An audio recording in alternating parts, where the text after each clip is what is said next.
There and oh, on. Okay, I was like, I don't know where the on button is. Hi. I didn't expect this room to be this big. Yeah. So I'm Emi Lo. I'm a voice actor, intern, potato, whatever you want to, yeah, cat lover.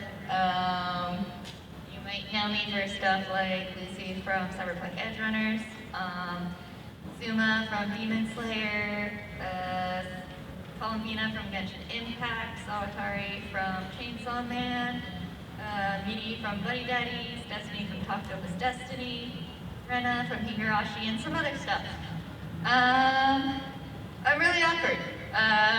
So I guess this is kind of going to be like a Q&A or whatever, and you guys can feel free to basically ask questions, and if you don't have anything to ask, I'll just talk about my cat. So, yeah, that's how it's gonna go. I don't know if there's a mic for you guys or not, because that would probably be helpful. Maybe? Hello? Okay, maybe you just have to shout. Yeah, so I guess we'll just get started. I can't really see because of the light, but it's fine. Yay! So yeah, any questions? Yes. My cat's name is Noctis. He's very fluffy and I love him very much, and he's spoiled, and he has 4 cat trees because he is very spoiled. But yes, his name's Noctis. Huh? Exactly. He needs one for like he needs one for like every room. And you know, it's just very important. My husband's mom is actually like, how many cats do you have? It's like, don't worry about it. It's fine. Anyone? Is someone raising their hand over there? Yes. Sorry, you're like right by the light, so I'm just like... Actually, if you have questions, you can also just line up. Or whatever. Yeah, that might be easier, because it's like I have astigmatism and these contact lenses do not have astigmatism, so I'm just like, they're like lights and it's shiny.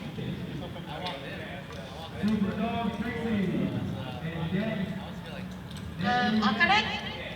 Oh, so I got lucky, I guess. I had auditioned just for the series in general, for like some main characters, and I obviously didn't book those. And then just as the episode that she was coming in on, they were like, yeah, Mike McFarlane wants to cast you as Akane and Chainsaw Man, and I was like, that's awesome! So yeah, that's basically it. He was like, yeah, I think it's in your range. So that's basically how it worked out. Yeah, so now you guys can just like line up at that mic if you have any questions or want to ask about my cat or whatever, you know, whatever's cool. Yes, he's a Siberian. Because my husband is allergic to cats, and Siberians are very fluffy and hypoallergenic. So those of you who want cats but are allergic, or know somebody in your family who's allergic, get a Siberian. They're really cute. Yes? What's your cat's favorite role? My cat's favorite role?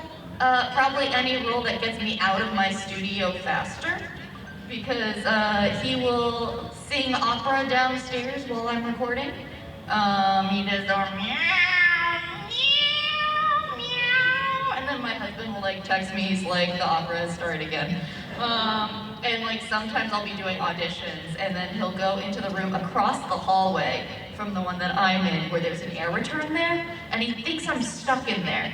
So I'll be in my closet studio, and then I'll hear pop, pop, pop, pop, pop, pop, pop, pop, and I'm like, Zach, Noctis is showing up in my recording again, and then I'll hear, cat face, come on, cat face, and he picks him up and takes him out of the room and closes the door. So yes. Ruby Ryder and Dumb Ryu, Station 6.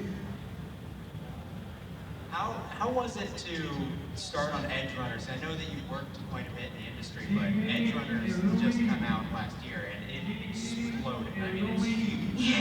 How has that changed your work or your life at all? like a whirlwind because honestly, I had auditioned for it a while ago, and it was just under like this code name that was just called Cyberpunk, and that was it. There were like some random sketches of the characters. Actually, there might not even have been sketches. And so I had read for 3 characters, which it ended up being Lucy, Kiwi, and Rebecca. And completely forgot about it. Months and months later, I got an email from my agent. He's like, so you have a callback. And he's like, they want you to do the lines to video. And so they sent me the video and had me do that. And so I submitted it because I was like, she's like she's a more mature character, like with a sexy voice. It's not really what I book a lot. I was like, okay, I'll just send it, And I didn't really expect anything from it. And then the next day they're like, yeah, we found our Lucy. So can you like come to record at the end of the week? And I was like, I guess. So I booked my flight to LA and I stayed there for a week and a half to record the whole series, which was quite an experience because during the mornings I would record 4 hours of Edge Runners, and then I had a 1-hour break in which I would walk from one studio to another and record 4 hours of summertime rendering. And then I would like pass out over the weekend. But like it was exhausting and it was just absolutely crazy. And like working on it was incredible because we had like the producer on the line making sure every like line in the script was perfect and like written exactly the way they wanted it to match the lore and like all the jargon and stuff like that. I think they expected it to be like big, but not really to take off the way it really did. I think that surprised all of us in the cast and stuff. And it's just been really incredible, especially because like I went from like doing all sorts of like little kid roles, high-pitched roles and stuff like that, or like Suma. And then like, so now a lot of people know me for my Lucy voice, which is something that I've only used on Lucy. So it's really cool when people come to my table and they're like, you were also the little kid in Buddy Daddies? And it's like, yeah, that's what I usually book. But it's been a lot of fun and I've really gotten to like expand my range and like I get to meet all of you awesome people. So, I'm really grateful for it. BKJ. Yes. So the Cyberpunk game is after the actual anime series, and your character's still alive. Are you possibly being a DLC? Not that I know of, but that would be awesome. If they want me in it, I would gladly be in it. Okay, so my cat. Okay, here. What was that experience like in the recording section for Summertime Rendering, which is a powerful anime, so dramatic? Yeah, Summertime Rendering, that experience was different than usual anime that I record because usually you get a whole script and then you get like beats and then you come in for the lines. For Summertime Rendering, the way they did the scripts for that is like karaoke style, which you have to be really solid at your craft to be able to use that because you have to, when you preview, they make you preview like 5 minutes at a time. And so like we watch it and then I'd come in and I'd do the whole 5-minute scene. So like that I had to be like, I had to focus so hard and like, so that in itself was quite an experience, but like I had a lot of fun with it. Ushio is she is such a gremlin. I had so much fun just being like incredibly violent and unhinged, but also just a lot of fun. That show in general just has like a lot of surprises, and it reminded me a lot of Higurashi, which is another show that I'm in and I really love, except Ushio isn't crazy like Rena. I mean, Rena's not crazy, she's a very good girl. But, but yeah, it's an incredible series. I have the whole manga that Udon Publishing released or whatever. They released like box sets of it, and they're like hardcover versions too, which I don't have, but maybe someday. But yeah, it's just a fascinating series, and it was really great working off of Stephen Fu because he's a good friend of mine. And yeah, I really loved working on that. Yes?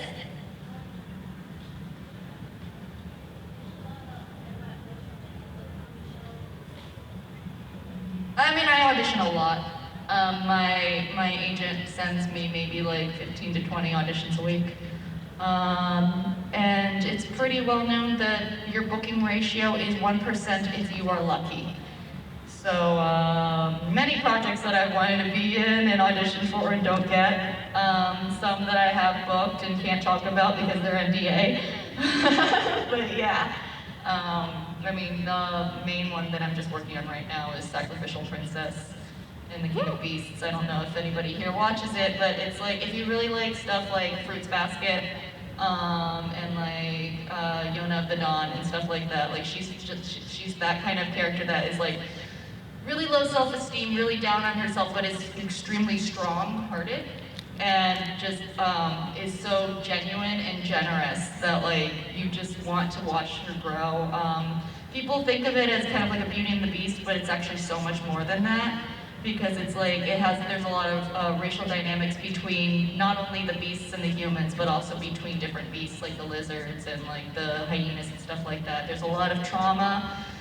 From like, because there's a lot of unloved children in that show, in the series, so like I really recommend it for like something that's both like wholesome with kind of like Ghibli vibes, and that's like soft, but also just like really powerful.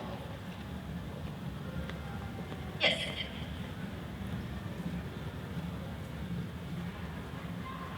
What are your personal opinions about recording from home versus recording in a studio? And also, what do you think about the recent pushback to get actors back into the studios itself? So I love both studio and at home. My career was really able to grow because of remote work. I was able to break into the LA market because of it. Remote is great because you get to work with so many different people from the comfort of your own home. When I was directing, I was able to like take an hour break, jump onto a session, and then go back and direct from home. And it's just so much more convenient. At the same time, I do like being in studio because you get to actually see the director and the engineer. There's a lot more of that like banter back and forth without the lag. You don't have to worry about your audio quality, and don't have to worry about like moving your gain yourself and then like doing this awesome loud take and then having it peak. So I do enjoy being in studio. I just wish that so many doors weren't closing again.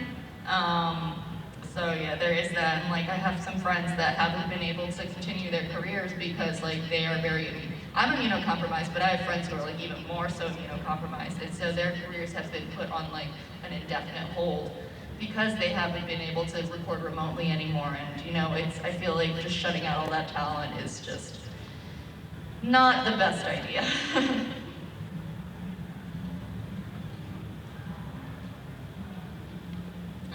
Hello. What was your experience like playing Destiny from Talk? That's one of my all-time favorites so far. So when the show first came out in Japan, I was like, I need to be in this show. I need to audition for it. I messaged my agent. I was like, whoever is holding auditions, I need to be able to audition for this. Nobody was dubbing it at that time. It did not get dubbed for another 2 seasons, and it happened to be at Crunchyroll, and so I auditioned for it, and I booked it and was absolutely thrilled. Like, my friend Caitlin Glass was the director for it, and she kept me in the dark the whole time that she was actually going to cast me until I got the casting email, and I screamed. But yeah, the show just means so much to me as a classical musician. I have a master's degree in classical piano, and so to be able to play a character that is like so entrenched in classical music and Beethoven and all that stuff, and have like the awesome remixes of classical music, and like to fight using music and have the storyline of like people are scared to play music or sing or do anything like that because they'll be attacked by monsters. It was just like, it was a show that spoke so deeply to me, and also like Destiny's design is so my aesthetic. So like it was like a perfectly packaged anime for Emi. So it really was just like a dream project to work on, and like the cast is fantastic. Like Liebrecht as Toft is just my heart. And yeah, it's just such a special project for me. Even when we wrapped it, my husband learned how to make a tarte tatin. So he could make it for me, and he actually made me a custom cocktail that he called the Red Destiny, which was altered from the Pink Lady, and like he carved a rose out of a strawberry and everything, and put like a mochi donut and on top of it. And it's just like, it just means a lot to me. Yes. Give me a second, I'm there. Yeah, no problem. First off, hey, Ms. Emi Lo, how you doing? I just wanted to say my favorite character from you is Best Wife in Demon Slayer. Yeah. So I just wanted to ask, as I love dubs and stuff and like female VAs and stuff, who would you say? I mean, what would you say is like the best thing to record dubs for you? For a what? Recording dubs, like. Best thing? It's just like being part of this medium that I love. And yeah, because I grew up watching anime since I was very little. My first one was Yu Yu Hakusho when I was in Taiwan. As a little 4-year-old, which is probably not what a 4-year-old should be watching. But yeah, that was long before it came out on Toonami, because what the series aired in like 1994. So yeah, it's just, you know, it's just incredible being able to be part of it. And like I always, like my eventual goal is to do a lot more video games because I love JRPGs and stuff like that. So it's just, sometimes it still doesn't feel real.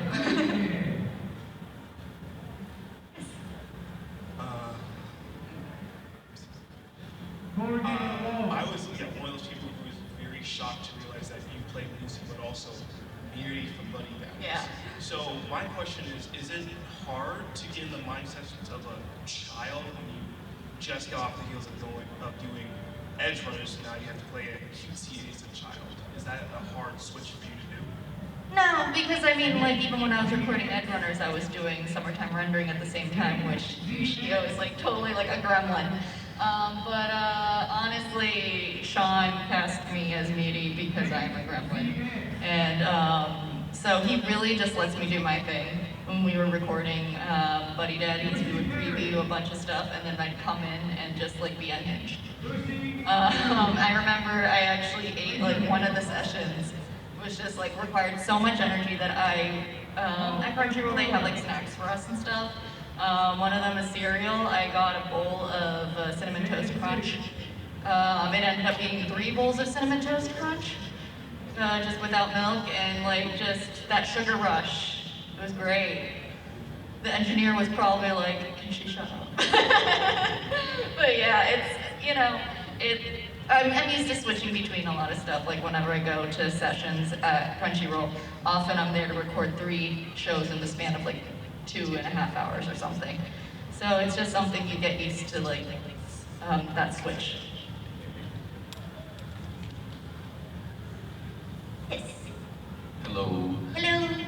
I love Buddy Daddies as well, so I was gonna ask, do you have any kind of like, is there a strain on your voice for the long periods that you have to, voice act? So Yeah, like because I scream a lot for her. Yeah, is there anything that you do to like remedy that?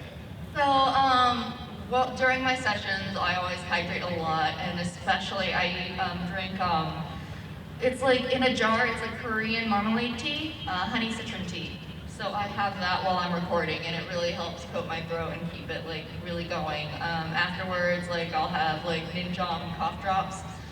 It's like honey loquat, really great stuff. I also will have like a hot toddy or something.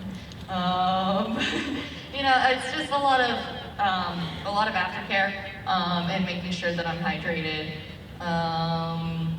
and also making sure that I'm screaming properly, because like you have to really use your whole chest and your whole body to do it. When I'm acting, I'm very physical. I'm like, yeah. Well, they say the diaphragm, but like the diaphragm is just a muscle sort of thing. So like you have to like really think about using your whole body. But yeah. Yeah, it's just a lot of paying attention to how to properly yell, and also making sure to tell the director if you are having trouble, because hurting yourself is the worst thing that can happen in your career. So, yeah. Hello. What's up? Lunch with Mirai and Dr. Stone, by the way. Thank you. My question is, I've been wondering, like, another voice actor, you're gonna work with a lot of great actors and people around the industry. Who are some that you haven't worked with, or who are some like you know, kind of really famous ones that you would love to work with someday? Any kind of voice acting role? Wondering that. I would love to work with Laura Bailey. Her work is absolutely incredible, and I remember when Edgerunners first came out, some people thought I was Laura Bailey, and I was like, you don't realize that that's like the best compliment you could give me. But yeah, like I think she's incredible. So that's probably the main person. I've been lucky to work with a lot of incredible actors, so she's probably one of the last ones I really want to work with. Yes. So as someone who wants to get into voice acting for a while, I have two questions. So Yeah. what got you into voice acting in the first place? Well, I've been acting since I was little, just like in theater, musical theater, and stuff like that. And I really wanted to do on camera, but my parents told me I was too ugly. So that kind of like destroyed that. And then I got really into video games. The one in particular was Tales of Symphonia. And I was like, oh my god, I want to do this. This is incredible. I could even play a boy like Genus. Like, this is, wow. So that's what really got me interested in it. And then so I just started, you know, I kept taking acting classes. Even when I was getting my music degree, I was making sure to take like the movement classes for the vocal majors, the acting classes for them, and stuff like that. And then after I graduated and got my master's, I just kind of decided I wanted to go full into it. I got my demo made, and then I started submitting for auditions. And one thing led to another. I moved to Dallas because that's where the work was, because I felt like it was a better place for me to start rather than LA, also because of financial situations and stuff like that. It's much cheaper to live in Dallas.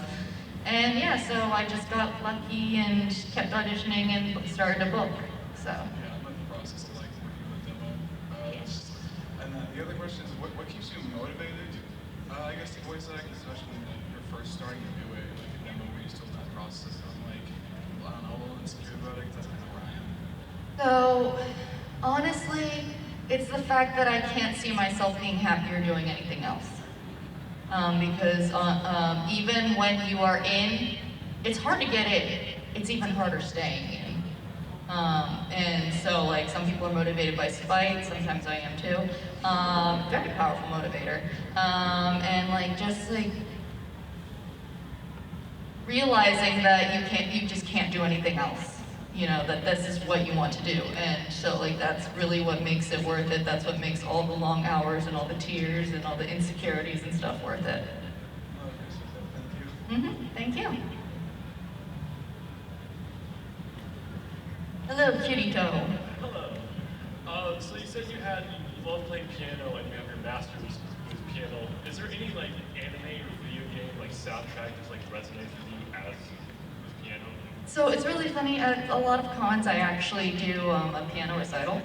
I offer as a panel option, and so those are usually, I play video game and anime music at those. And so my answers would be, for ones that I've been playing lately, Xenoblade has incredible music. I can just like remember the title music from the first Xenoblade Chronicles 1. I can just leave it on and just watch it go from dawn to dusk and listen to that music forever, and it's just gorgeous. And Xenoblade 2, Xenoblade 3, just so much. It's just, yeah. Yasunori Mitsuda is incredible. Also the Nier soundtracks, it's just a different level. Okabe-san is just, I went to the Nier Orchestra concerts actually before the pandemic shut everything down, and I saw it both nights that it was in Chicago because I got VIP tickets for the next night. And yeah, it really transports you into another world.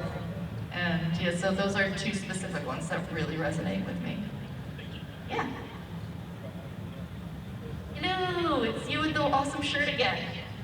Thank you.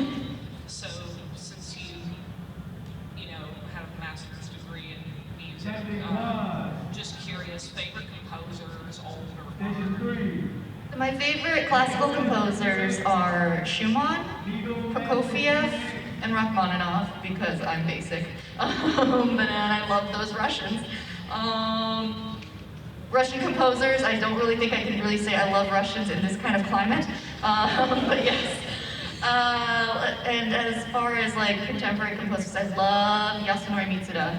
I love Yoko Shimomura, incredible work. Okabe, yeah, just amazing, you know.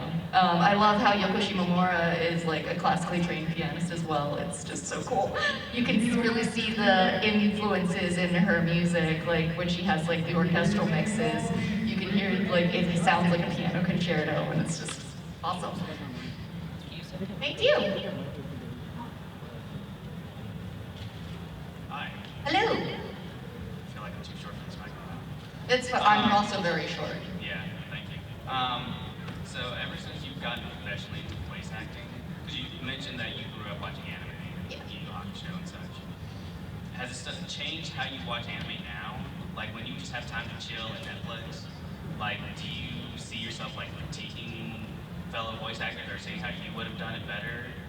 So the awful thing is I don't watch much anime these days because then I'll want to be in it. Yeah. And when I do watch it subbed. I grew up watching anime subbed anyway, and I am a fan of a lot of Seiyu, Megumi Ogata, Minami Takayama, Akira Ishida, just like, I'm a huge Seiyu fan. I love Aoi Yuki, who's also the Japanese voice of Lucy, and I think we have like 5 of the same roles or something. But yeah, especially since I've been directing a lot too, I'll start looking at the flaps if I'm watching dubs. So me and like several of my other director friends I know, we don't watch anime dubbed because you're working. You know, you're gonna be like, there was a stray flap there, or well, this and this and that, and so it's like, yeah, it's kind of like how a movie film major will start to critique every film that they watch, you know? Or like, as a classical musician, I'll be like, oh, I would have done the nuance in that phrase a little bit differently. So yeah, it does change it a lot, which is sad, but the biggest thing is still that I would just want to be in the show. Someone behind me, could I ask another question? Yeah, go for it. Okay, so I asked Zach and Bryce the same kind of question, because y'all were given like donuts this morning for breakfast, I guess. I didn't get any, that's mean. No, I'm Okay, kidding, well, I'm kidding. oh well. If it helps, I got crappy donuts, but. Okay. What would be your favorite donut place? I actually don't know where you live, but where you live now, like if you crave donuts, where do you dash to? I really like mochi nut because I love mochi donuts because they're not too sweet and they're like nice and chewy and they have like ube flavor and all that stuff and like taro and like strawberry and it's just it's just really cool. Okay, well, see, I've never even heard mochi donuts. So They're really good. Alright. And they're less guilty. It's a lot less, you feel a lot less guilty about eating a lot of them. I've never felt guilty, but. Oh, well, I wish I didn't.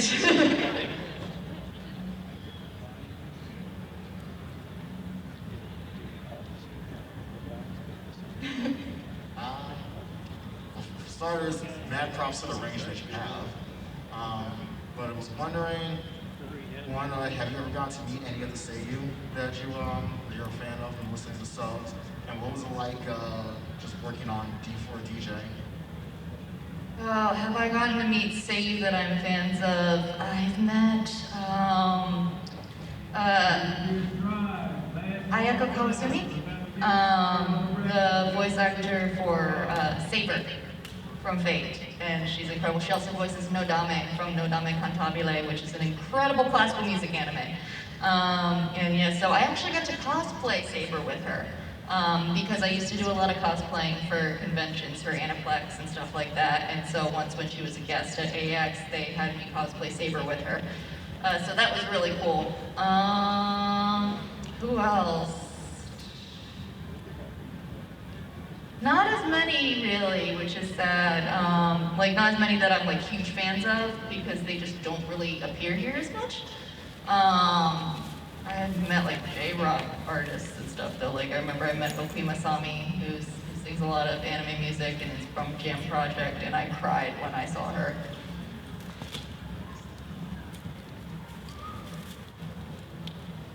You mentioned you like JRPGs. Yes, I do. So we have to ask the obvious question, what's the best Final Fantasy? My favorite one is 9. I'm a huge 9 fan. Yeah. I was gonna say, am I gonna start talking about my cat? The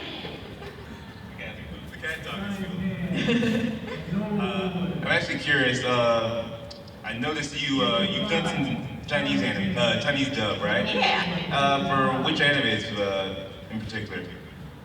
Which ones have I done Chinese dubs for? I've done, I am Banya in Have an Official Blessing, which meant a lot to me because I love those Chinese gays. And I am also Jinka in Immortal Life of, Daily Life of the Immortal King. Yeah, that one's fun. I just got to basically just talk like me, and because he's just like a very sassy, sarcastic sword. And I directed Drowning Sorrows and Raging Fire, which is another BL, which means that the anime is not a BL, but we added all the gay back into it when we were dubbing it. You guys probably have heard of Alex Lee, who was supposed to be here. I cast him as one of the leads in that, and oh my god, just listening to him record those sessions, so great. That one was so much fun to direct because I just like cast all the hot guys that I wanted, like KG Tang, Alex Lee. Yeah, it was just amazing. And I also play like a very small role in that because I wasn't gonna cast somebody just to say a bunch of Chinese names. So yeah. Yeah, those are the ones that I've been in. Well, Legend of Hay. That's not a series, but that's a movie, and it's incredible, and it's about a cat. It's a cat spirit. So I spent half of that movie meowing and half of it being a sassy little cat boy and sassing Alex Lee. So I highly recommend that one. Like it just started streaming on Crunchyroll, and yeah, it's like the cast has Alex Lee as me, Howard Wong, Koi Dao, Caleb Yen, KG Tang, Pro ZD, just a bunch of really great actors. Susie Young, it's so good. Yeah. So speaking of Final Fantasy, Yes. is that one of your like your bucket list things to voice a character in Final Fantasy? What? Oh, one of my bucket list things? Yeah. Yeah, totally. Absolutely. Yeah, I would love to be in a Final Fantasy game. That would be pretty cool.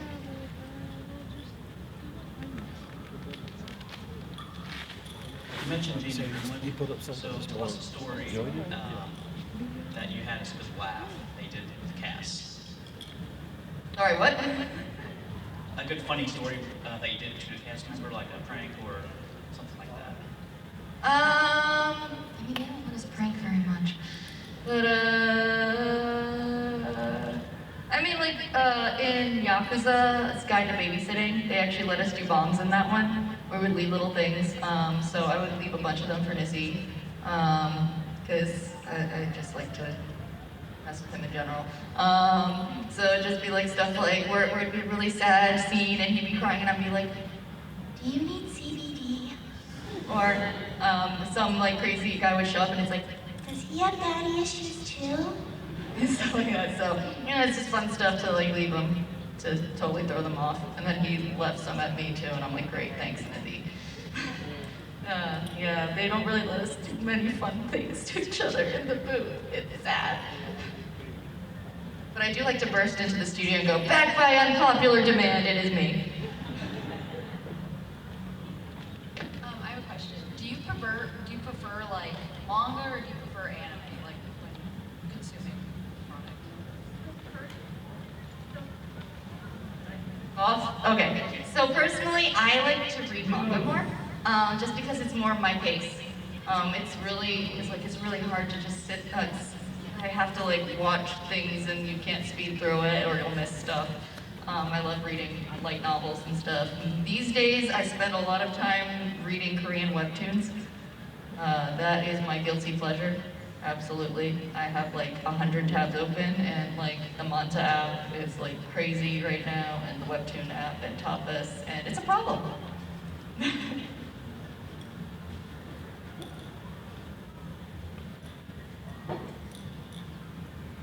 I was about to talk about my cat. Well, going back to the webtoons, do you have any recommendations on those? Webtoons. Well, I mean, One that has been animated now is Raeliana. The reason why Raeliana is at the Duke's place. Let's see what I have that I'm in the middle of right now. Would you like? A lot of them are villainous ones, and then a lot of them are fatal ones. But I also love Omniscient Reader's Viewpoint. That one's incredible. It's like basically the top 3 ones that mainstream ones that I really like right now are Omniscient Reader's Viewpoint, Lout of the Count's Family, and the S classes that I raised. Those are all very fantastic. Solo Leveling, everybody loves that one. Who Made Me a Princess? That one is actually getting a Chinese anime, and it's a gorgeous series. Current ones I am reading that I really enjoy are, let's see, Fly Me to the Moon, which is more of a, it's like kind of like a vampire thing. Dangerous Convenience Store is a BL one. They really need to learn to talk, but you know. Let's see, Betrayal of Dignity, if you really like a lot of tension in the romance. Yeah, I honestly, I could like just keep going on.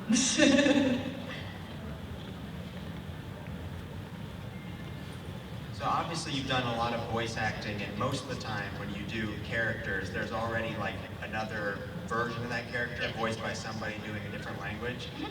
But with like Lucy, you were if I'm correct, the first voice actor. We were doing them at the same time. Oh, you're doing it at the same time? Well, I know that it was primarily like shown with English in mind and animated with English in mind. So is there any kind of difference to the process when you kind of have, I guess, the priority in depicting that character?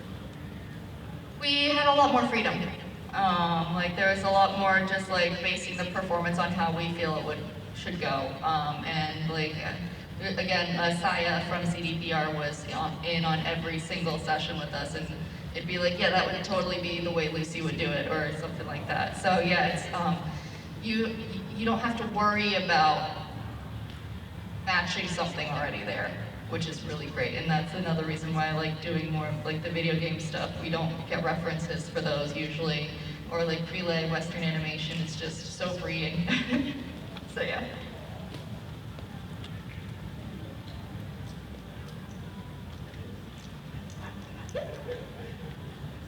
You might want to try this one.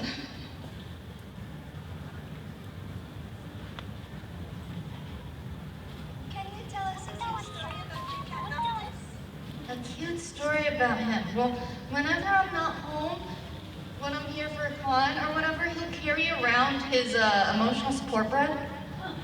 It's a dog toy that's in the shape of a baguette, and yet he will carry it around and meow with it in his mouth. So it'll be like, and like he'll leave it like at the garage door and wait for me, or he'll bring it and put it on the bed and wait for me, and then like he'll be like bringing it somewhere else, see his food and drop it by his food bowl and completely forget about it.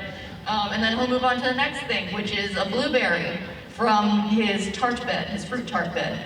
And he'll carry that around too. He had surgery last year, and he had like instead of a cone, we put one of these, it was like an orange donut, but it was like a shape of an orange. So now he brings that around too, and we call it his emotional support orange. Last time I was at a con, he also brought around a Pop-Tart plushie. So yeah, he really likes his pastries and fruit, and likes to go around looking for me with them. Yeah. What was it like working as, playing as Rinku and D4DJ, or just like working on the show in general? It was incredible. Oh my God, I love her. She's just so much, she's a ball of sunshine. And oh, I remember my first session for that.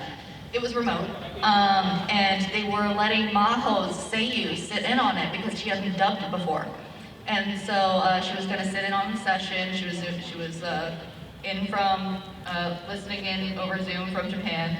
And my power went off right before the session was about to happen. So my husband basically, luckily I had battery on my laptop, which I was using to record, and my husband went and charged the battery on his phone so that we could use it as a Wi-Fi hotspot.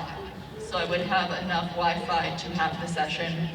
And it was incredibly stressful because we had the client from Bushi Road and Maho on the line, and the casting director, and the director, and I was just trying to keep myself together. Yeah, but other than that, I had a lot of fun rapping horribly, and then doing that battle afterwards, and yeah, I really hope we get to do the next season soon, because Rinku just means so much to me, and I love the music. So good. Yeah.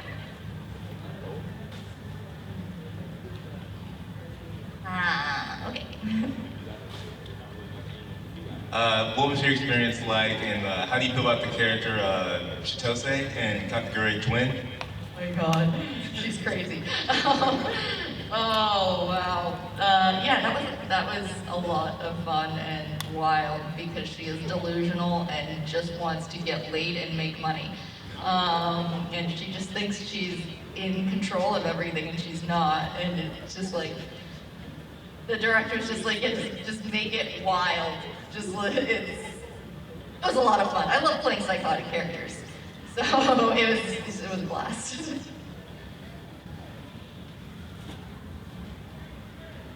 Okay, so my cat, he always has like 24-hour access to dry food because he's very small and he only grazes.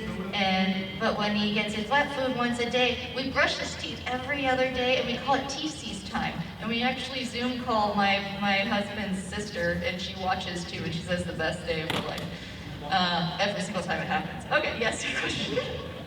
It's not really a question, but my first time watching Cyberpunk was really awesome. I want to say you were great. Thank you so much. My anxiety I appreciate you coming out. What? I mean, I have social anxiety too, so I totally feel you.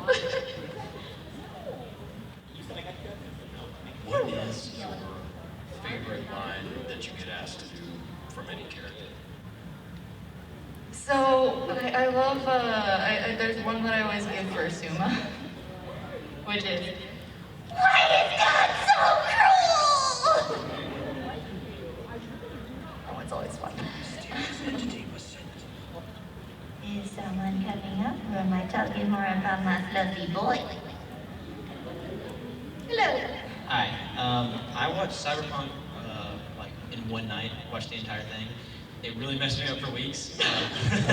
But what was like? I'm sure you watched it like after maybe you did. But what was your thoughts on like the whole stories and stuff? Because it was kind of like a one blow off type thing. Like it was like really big, really quick. Yeah. It's just, you know, there's. What's so fascinating about it is it's like you're watching a train wreck. You know that he is spiraling and like it's an addiction story and stuff like that, but you can't look away. And like you can't stop yourself from getting attached, even though you know yeah. So, yeah, I remember like, they didn't tell me anything while I was recording. Yeah, I experienced it as we went. So actually, while recording the last episode, like, those tears are actually real. I was actually crying. So, yeah, that was my experience with it. One more question. Yeah. I know you've done movies and you've done a lot of shows. What would like you say is the biggest difference in like doing a voice recording for a movie and for a show? About the same. You know, the project is just how long you're working on the project.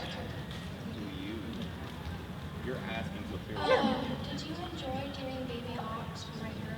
Yes, it was, you know, he's so sweet, and like I just remember when we were recording, Colleen was like, yeah, it's like so dark in the house and stuff like that, and it's like, yeah, and the fact that like the trash is there around him, like, well, in not just like, it's not just dark, it's not just the abuse, it's that they're living with trash everywhere, and it's like, it really adds to it, and you know, I felt so lucky to also like be able to voice him. I'm good friends with Zeno, so it was like, Zeno, I'm baby you. So that was a lot of fun. But yeah, I love Hawks.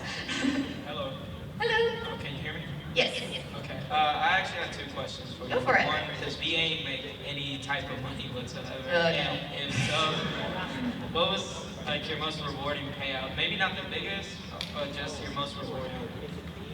I mean, like, in a purely money sense, my first commercial I ever did, I did for Samsung's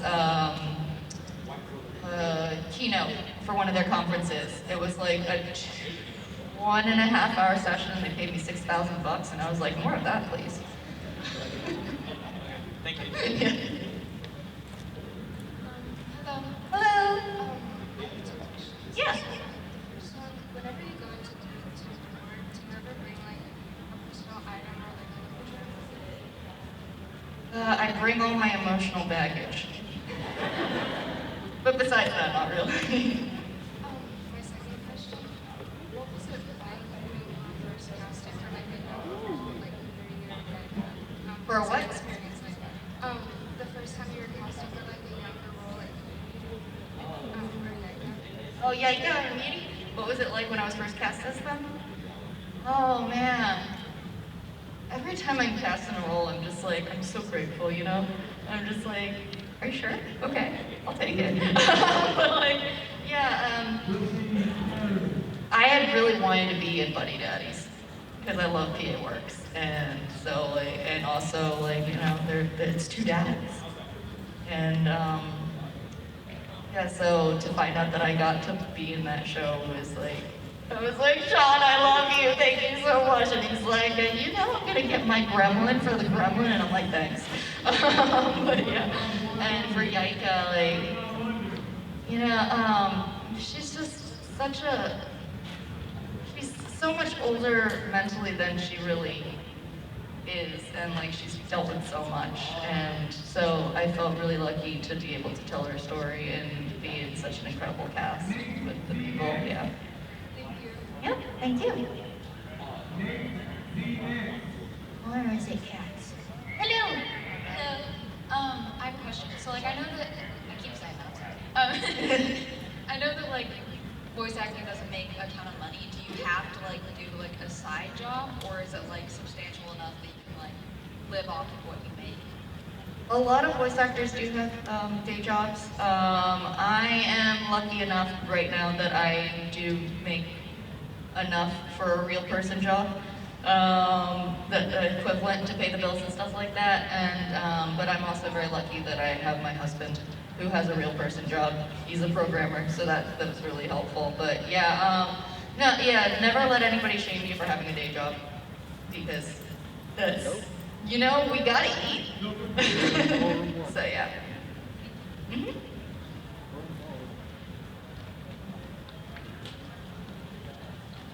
Hello.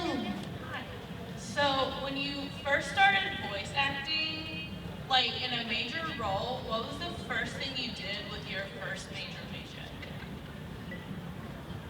Like, did you do anything fun? Or No, I didn't do anything fun. I paid for my insurance. I did go to dinner though, but that was more my husband treating me to dinner. So my first like major paycheck was like $35 an hour. I don't make that little now, but it was like a $35 check. Thank you. Yeah, thank you. Corgi, Joy-Con Wonder. How you doing again? How did you feel about the role of Kate in Shadow House? That was another one I was really excited and surprised to get, because Shadow's House is also very much my aesthetic. And I love Victorian, like, Gothic stories, and Kate is just so fascinating because, like, she's so in control, and just, like, being able to, and, like, with those emotionless kind of controlled roles, you have to really have a lot of nuance in them, or else it gets really boring. And so it was a wonderful challenge. She talks a lot in a very soft voice, which requires a lot of air. And yeah, it's, you know, and I love Danny, So being able to work off of Danny as Emi Lo was just a blast. So, and Caitlin was directing that one. That was one of the first times I worked with Caitlin. And yeah, so it was a fantastic project. I really recommend that show to anybody who hasn't seen it. If you like mysteries and if you like gothic, kind of like not so much scary, but like just like a mystery. Hi, big fan. So I've watched Demon Slayer. My favorite season is the Entertainment District. So what was your favorite line playing as Suma in the Demon Slayer, the Entertainment District?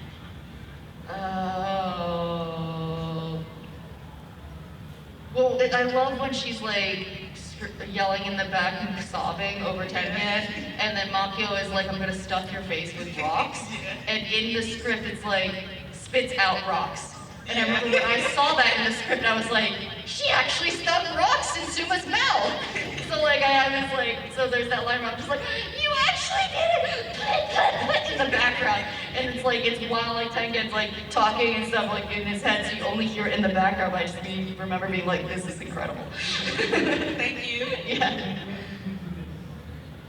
What was your experience recording for Hototo and Opera? Oh man, that one was, I felt a lot of pressure because Hototo's story, it's so important. He's a Native American boy who watched his village, his people get slaughtered, his family and everything, and just trying to get revenge. And it's just, yeah, it was one of the first roles that really pushed me emotionally. And I am very grateful for that experience.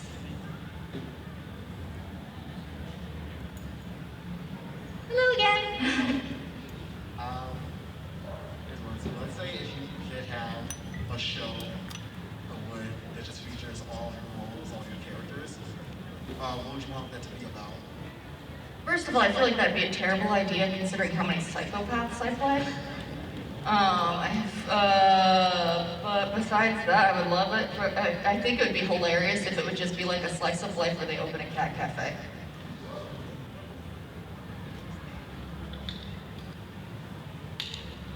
Speaking of cats, since nobody's asking, wait, how much time do we even have? Oh, I guess we're technically out of time.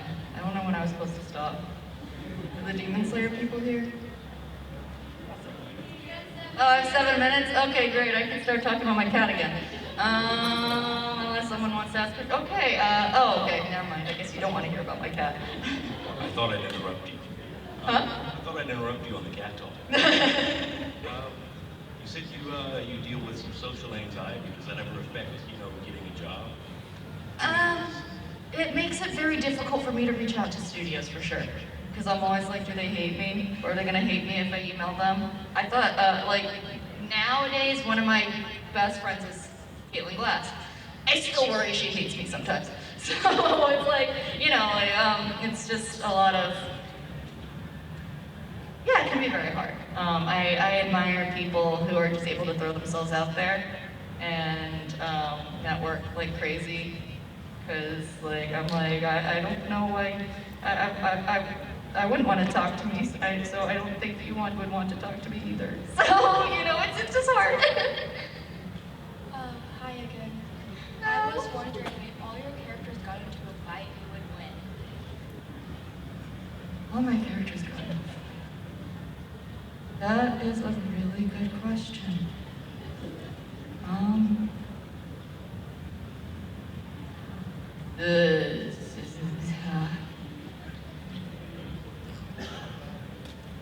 I'm hearing meaty.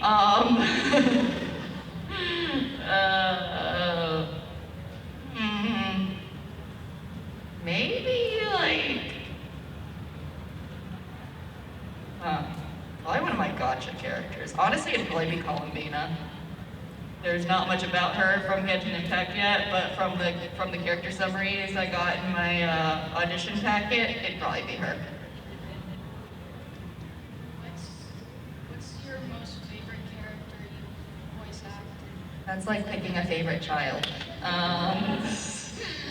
So my answer for the day is going to be Hay from Legend of Hay because I'm in a cat mood and I loved doing all the cat noises and just being an overall brat and eating and meowing and hissing, and it was great.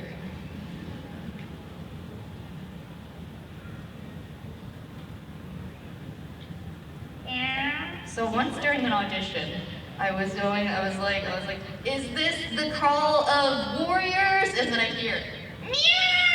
I was like, oh my god. It's like, that was very cute, Noctis, but I'm recording an audition right now. Anybody else? Or are we just gonna nap now? No. What's your cat's favorite food and least favorite? He is so bougie. Oh my god. He will not eat regular treats. Yeah, he eats sous vide chicken breast, and the broth that comes with it. And let's just say that he has eaten 2 pieces of A5 Wagyu before and then turned down the rest. He is too good for A5 Wagyu. On his first birthday, we dry aged a rib roast, and he had some of that. Yeah, yep. Who is your second favorite character? My second favorite character. You guys are making life difficult for me, aren't you? I'm gonna have to say Rena from Higurashi, only because like I've loved her for so long. I cried when I was cast as her. I was not expecting to book her at all. And she's just such a good girl, you know? And like I've based my like psychotic laugh off of Rena ever since I was young. So like to like be able to use it in practice was incredible. I meant psychotic laugh in acting, not in real life. Huh? What's going on? Oh. Oh, he fell asleep, that's fine. It's fine, there's nothing to see up here. Hello. Hi, I am a very new fan, and I didn't have like a question. What happened was we were watching Ray Liotta, and we got to the priest.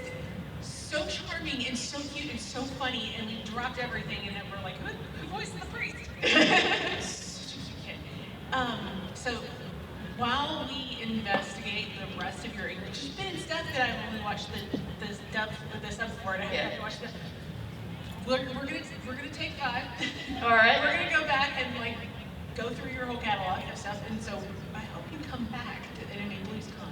Dude, that would be awesome. I'm so grateful to just be here, you know? Thank you so much for having me. Tell your cat I said hi. No, I will. I've been getting like half-hour updates from my husband. He'll just keep sending me pictures of his cat. It's great.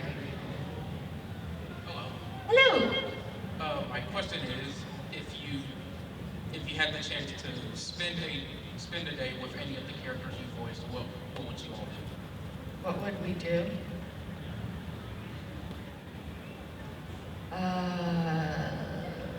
Now? I don't know. I'm a very tired person.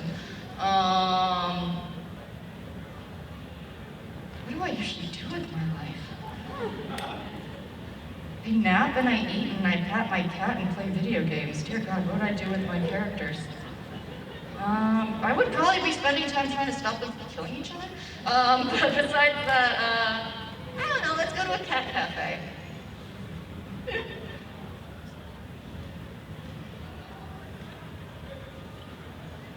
Hello. Here we out here, cat cafe, but in reality, cats are trying to lure the customers to the back room. And then there is a some psychotic owner that actually murders the people, slaughters them in a rather graceful way. Well, it's like a Pet Shop of Horrors thing, except pretty much, cats. and then you eat the human remains in a pie. That doesn't sound very calorie-minded, but you know. Hello. If you combined all your characters that you play, what would you name that character? Bob.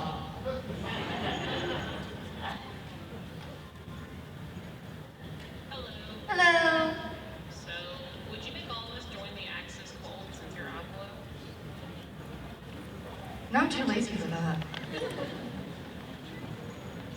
Actually, I don't know if you guys have seen Legend of the Legendary Heroes, but like, man, I would want to join the kingdom of afternoon naps. And I think that's all we have time for. So, thank you so much for joining me. I hope not all of you fell asleep. And I'll be at my table, and please show me pictures of your cats, or dogs, or any pets, honestly. Yeah, that'd be awesome. See ya!